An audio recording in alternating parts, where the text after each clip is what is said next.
Prepare a clean, soft surface to protect your glasses and lens. Gently pull the top of the nose bridge up and away from the lens to remove the nose pads from the top two hooks. With the top two hooks loose, slide the nose pads off of the bottom two hooks. Select the size of the new nose pads you want to install. There are 3 sizes to choose from, which correspond to the number of dots on the nose pads.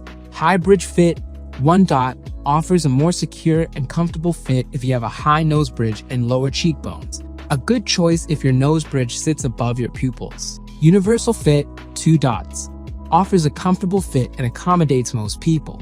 Low bridge fit, 3 dots, offers a more secure and comfortable fit if you have a low nose bridge and higher cheekbones.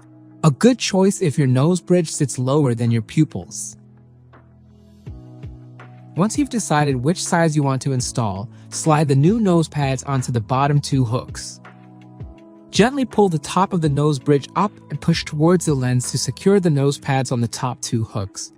Wipe away any fingerprints from the lens, and you're good to go. Visit our help center at meta.com/help/AI-glasses to learn more or contact Meta Store support.